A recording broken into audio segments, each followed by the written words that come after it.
I am working on inlay for an acoustic build that I'm doing, and this dove is going to be on my headstock along with HSG.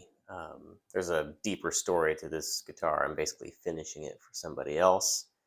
He always did a dove, and his letters were HSG, so I'm cutting that out of, it's called Ablam, and this is a piece of it here. It's very, very thin. It's real shell. This is blue abalone. Um, really pretty stuff.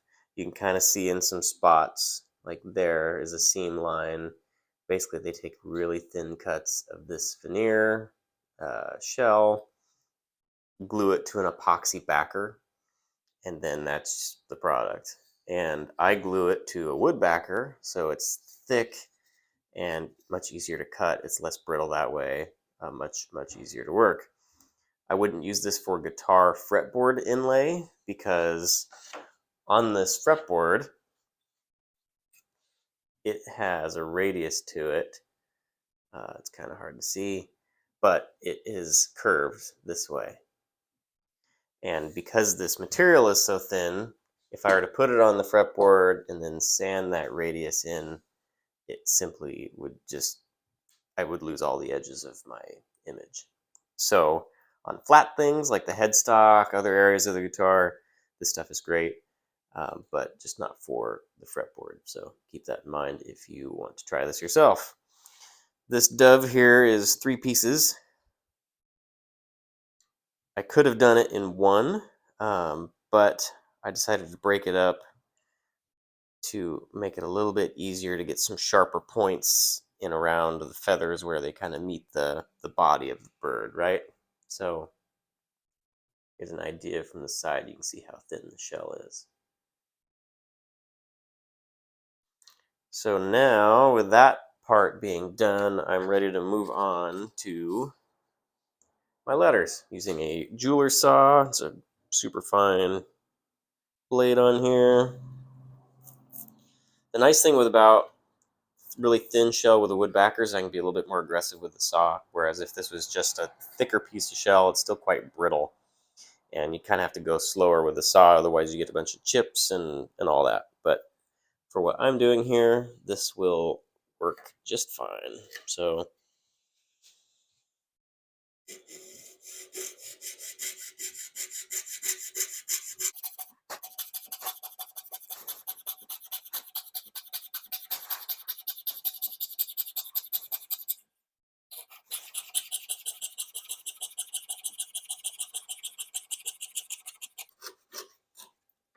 okay, so I've kind of come around to this next point on the G, and instead of trying to make that corner with the blade, I'm just going to keep going straight through to the other side of this piece here.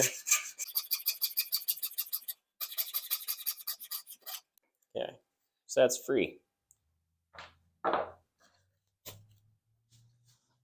That is where we're at. So now I'm going to come in at this angle and hit that area of the G there as it starts to go inside. And I'm going to wrap around as best I can. This little corner down in here that's nice and tight, I might not be able to do that quite like that. So we'll see how it goes. But my thought here is if I come in and around to this point, I can hopefully back out my blade without breaking it. Come back in on this side, it'll be much easier to hit that point. So here goes nothing.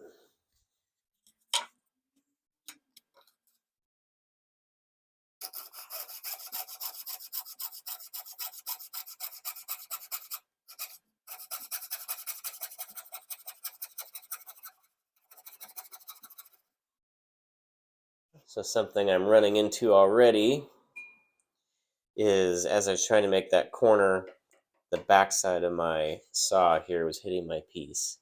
So I don't really want to cut a bunch of this off because I like to have enough to hold on to, but I may have to cut across here just so that way I'm not getting in the way of myself. But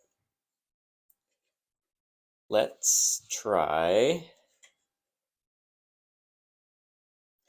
Let's move on to the top of the H. I can kind of draw a line from here and cut that off and down into there, and that'll leave me with a big enough piece that I can get my hand on it to support it, but also I won't be getting in my own way.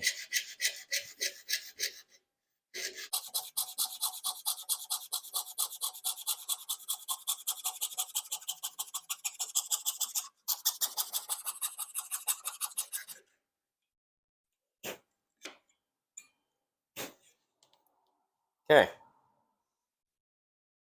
coming across the top of the H there. Now I can work on my G some more to try to finish out the rest of that letter.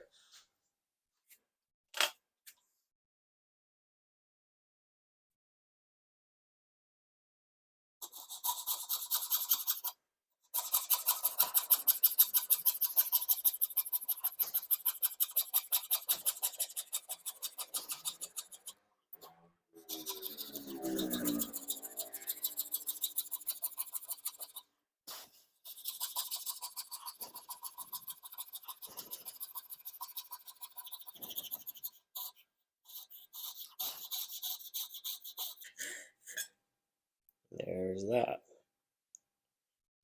So my letter is free. Now I can focus on that inside cut.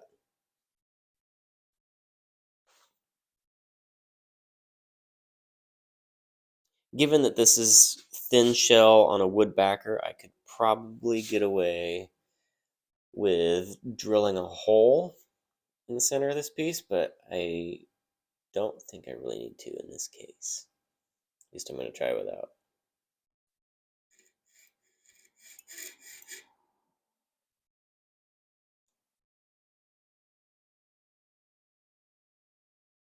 These really small pieces, half the battle is often just finding a way to support the piece so you can actually make the cut.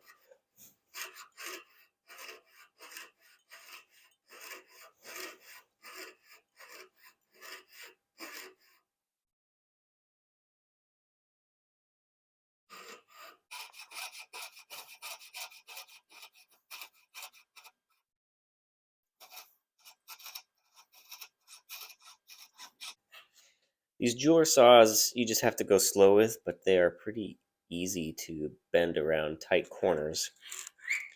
And the blade will kind of tell you when you're going too fast because it'll start to bind. But then once it's rounded the corner, you can kind of tell that the tension in the blade is less. And so you are free to keep going without snapping a blade.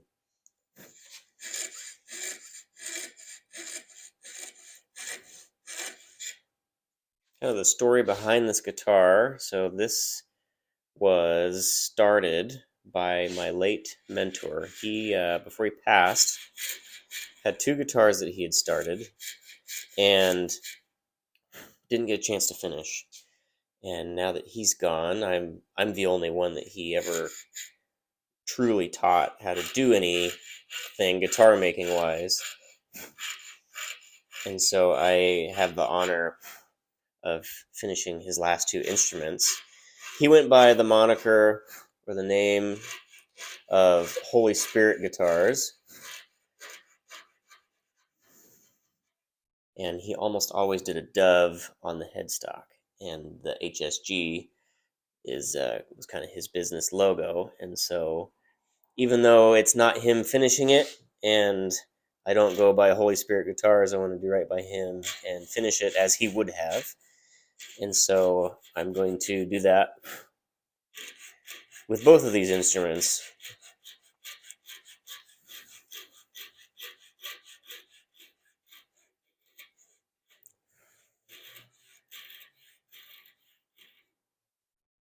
Would have been nice if he chose some bigger lettering, though.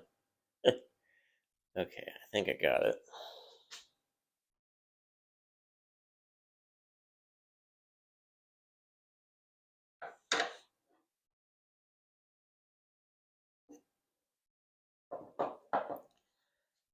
All right. Not too shabby. There we go. Thanks for joining me.